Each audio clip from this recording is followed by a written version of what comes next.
Hi friends, it's the 20th of November. What I'm going to do is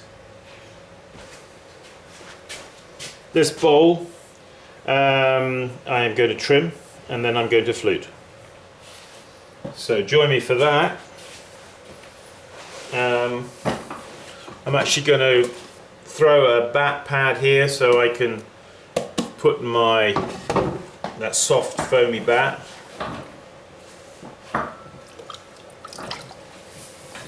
So some, although most wheels do these days, but some potter's wheels, like when I worked for Dad in the pottery, we didn't have any wheels that had bat pins. So we had to learn how to throw down a pad of clay and then attach our round bats on top of a pad of clay, which is what I'm going to do now. So I'm just throwing this, pushing the clay out, basically just making it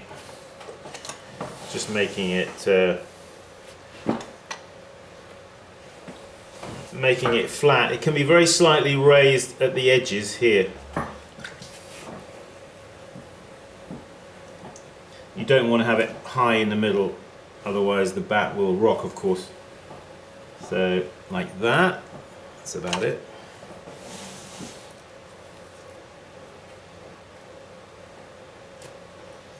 Put a couple of grooves in it like that.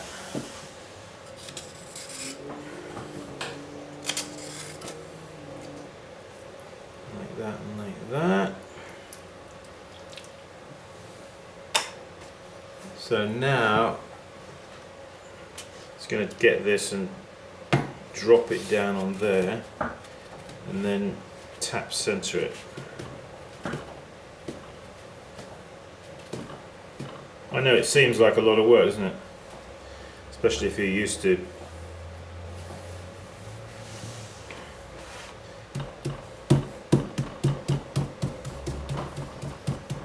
get that down. I've got it's a little bit high here, so give it a little tap there.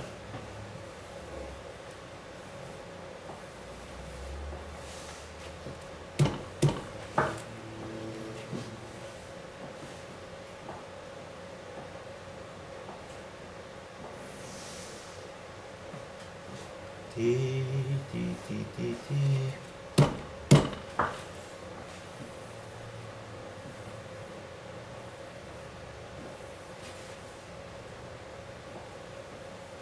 That's okay. So right now, yeah, this is a little, we had a workshop this last weekend and there's just a couple of pieces just to finish off. I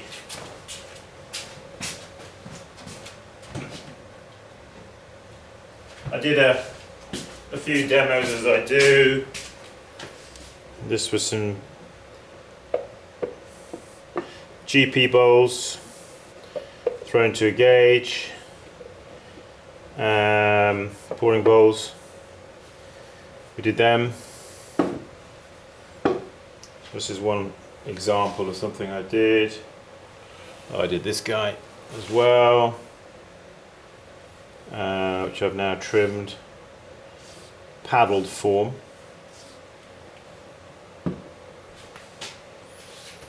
So this guy was a bowl, a squared off bowl with these indentations, but we've got to trim the foot. Well, because I put these indentations, it's raised it up very slightly here. So if I put that down face down, these, not only is it not going to grip very well on the wheel head because of the small amount of contact area just on those points, it's also going to make those, smudge them over rather, which I didn't want to do. So that's where this kind of bat comes in handy, and these bats are easily to make yourself. You can see, you just take yourself one of your regular bats and take some of this shelf liner material and just staple it all the way around the outside, and you'll find that that will grip quite nicely. It's not as deeper, spongy, foamy as some of those foam bats I've seen. This gives a little bit of foaminess, but it also affords some grip because of the holes. It grips the piece quite well. So I use that. So what I'm going to do is now just tap center this. Like that. Yeah. So learn how to tap center. There's another thing to learn. So much to learn, Simon. Yeah, well, you'll get there. Don't be in a hurry. So let's trim tool. So this kind of trimming, I keep my finger there like that, you see.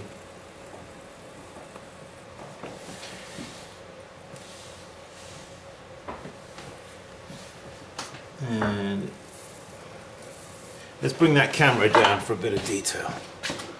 Whoops, we like the detail, don't we? Yeah. A bit of detail. Oh, we'll zoom out again afterwards.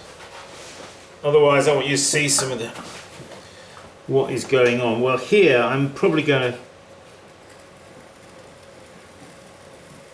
take that in a bit like that.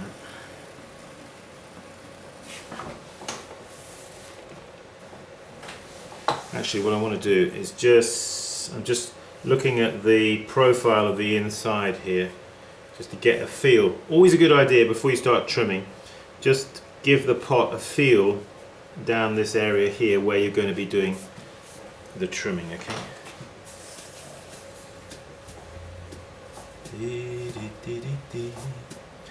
So bring that back into center. Okay, so yeah, so I'm probably going to just change the angle here. That'll allow me then to have a slightly deeper foot. But I can't trim too much because I've got these indentations, you see, which are going to get in the way of my tool.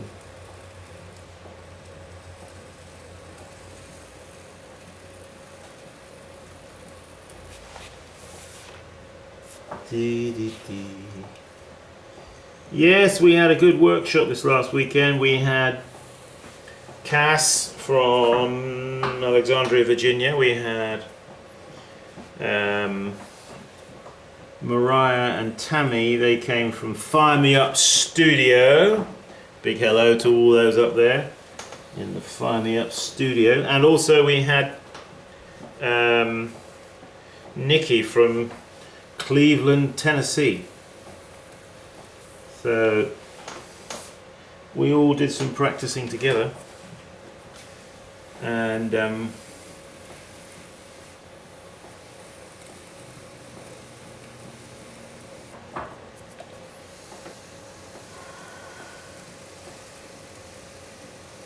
was good. Yeah, these keep practicing workshops are for people who are beginners. I'd say that, but it's also for people who are not just beginners. So if you ever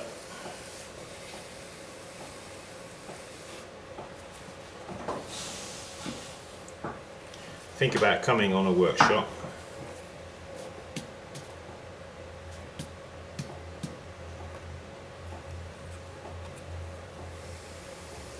don't think that you're going to be, you've got to have reached a certain standard or something. Just come as you are. You can come no other way.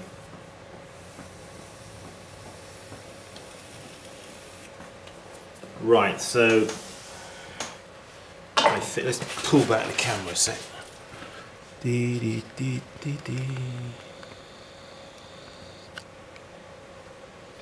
Like that. Yeah.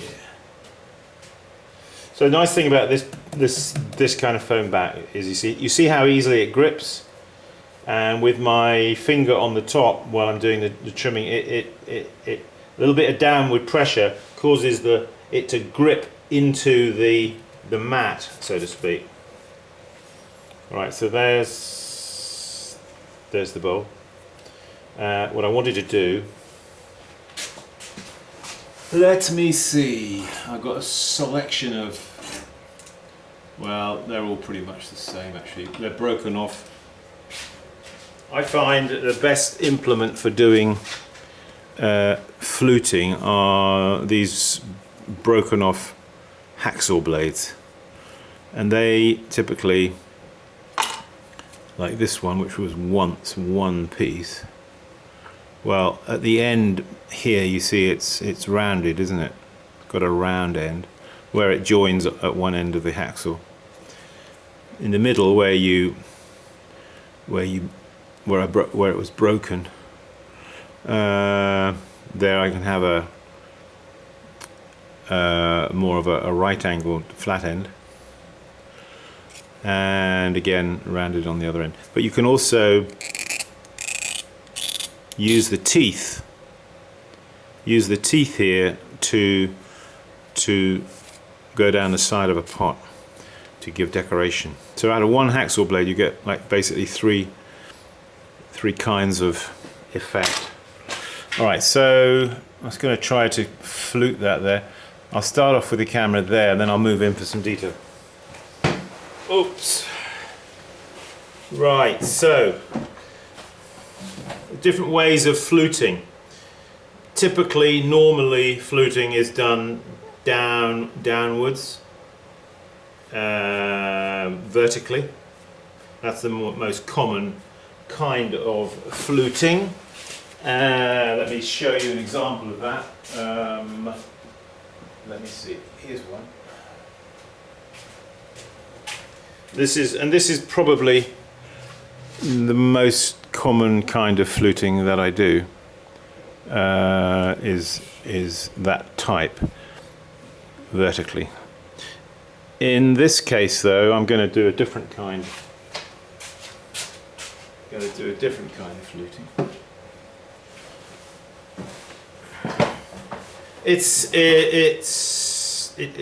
at the right point now. I don't want it to get any. I'm going to try and do this here at the wheel. That's not actually what I usually do, but just for the ease of, as we're all kind of set up with the camera, etc. So I'm going to actually, yeah.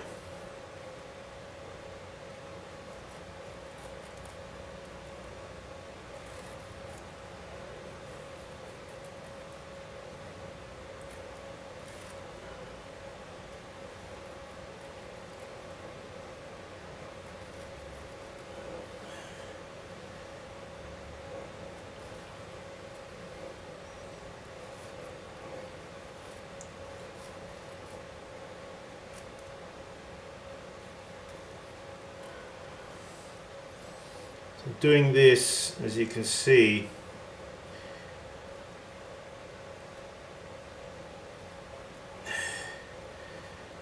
horizontally,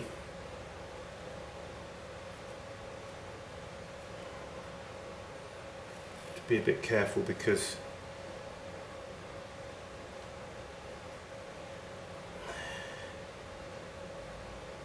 the pot is fragile, it's thin.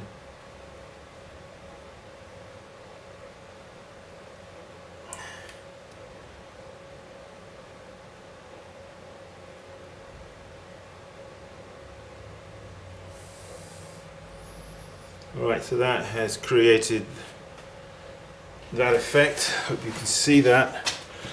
That's my first attempt anyway. So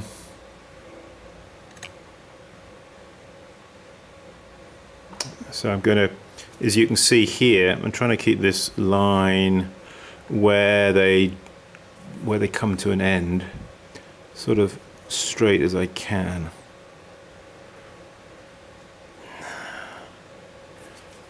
On this right edge here. All right, let's do the next one. Let's bring that camera in a touch. Yeah, this is horizontal fluting.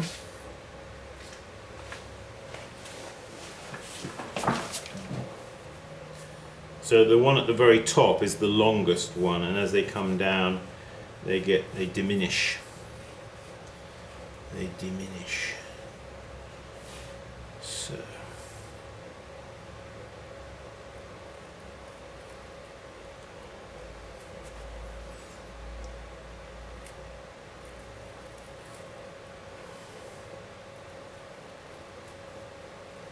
Not only that, they're very slightly, they're not just straight, they're very slightly bowed. I mean, I could do them just dead straight, but I think they look better. Slightly bowed like I'm doing.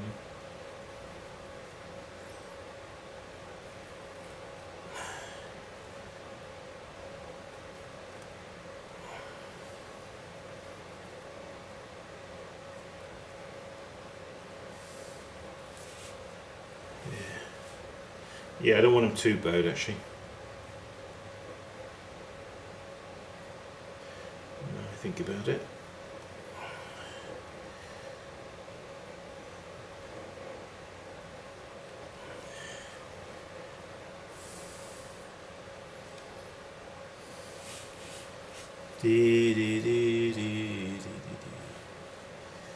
Yeah, as you get more,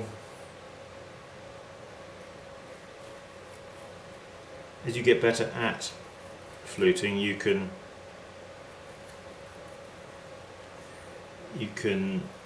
be more creative.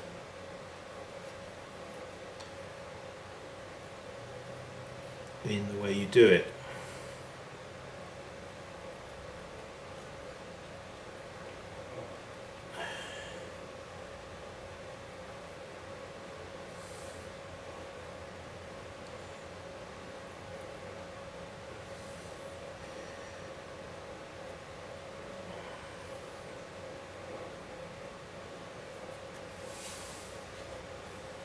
And lastly, one more one here on this quarter here.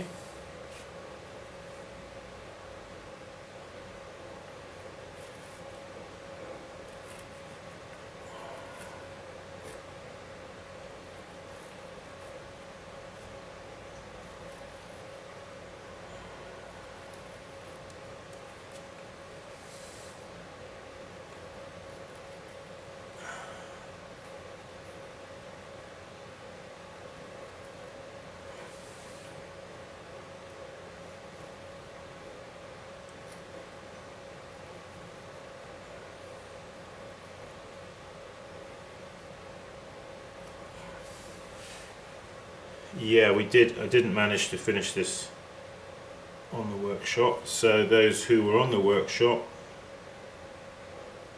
those people who I mentioned, if you tune in, you can see, well, we did do a little bit of fluting actually, didn't we?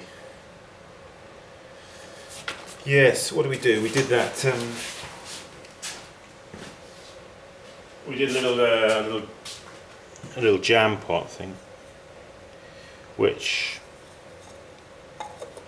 just with a one-piece thrown lid and a cutout for the spoon and the vertical fluting. So let's see what we got here. I'm going to put a seal on this now. So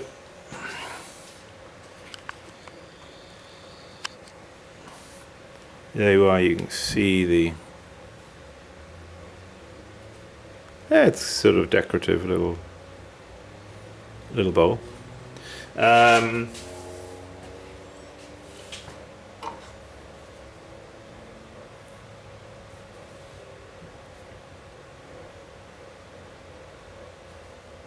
So when you apply a seal to the bottom of a pot, it might be a little thin after you've trimmed it through the base. So take your finger and then use the seal right opposite where you apply the seal. That's quite important. It will save you pushing the bottom in. I can feel the seal, you see, quite definitely as I push. Now let's say you can't really get enough pressure without really damaging the bottom of the pot when you're putting in your seal. Take a drop of water on the end of your finger and put a little bit of water where you're going to place the seal. Okay, just like that there. Just leave it a very small amount of time.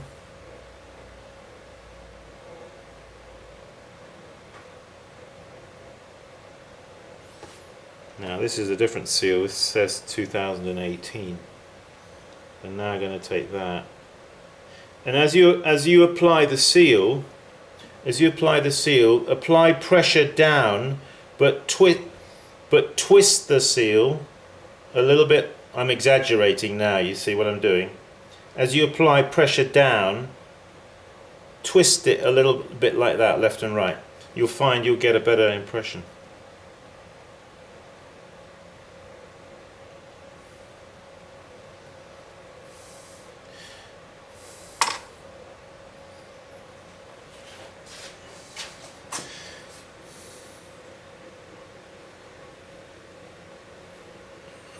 I don't know if that's in focus, but I'm just trying to show you. Anyway, so there it is. A few tips there for you.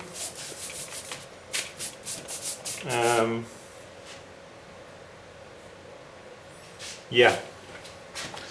Okay. Well, thanks for tuning in, folks. It's the 20th of November. Winter is approaching. I don't have any more workshops here in my studio here, but I will be down in Virginia and in Richmond, but I can't remember the name of the studio. Jeff Vick and Jordan Brown. I'll be going there. If you want me to come to your studio at some point over the winter months, weather permitting, I can do that. If you write to me, and you know, we can set something up in the winter. You know, it doesn't matter if I have to fly down to Florida or something like that. That would be even better. So yeah, but anyway, what I'm hoping to do is now I'm going to have a bit more time to myself, my own work, etc. Try to, you know, and do a little bit more, get a bit more regular with my videos. Hopefully, they've been a bit sporadic of late. So that's about it. Thanks for joining us. Don't forget, keep practicing. We are trying to get some more pots up on the Etsy site as we're getting near to Christmas. So look in there, you'll find there's some new things there. Plus, I'm going to get a firing in the next week or so. So there should be some new stuff. Okay, folks. Thanks a lot. See you soon. Bye-bye.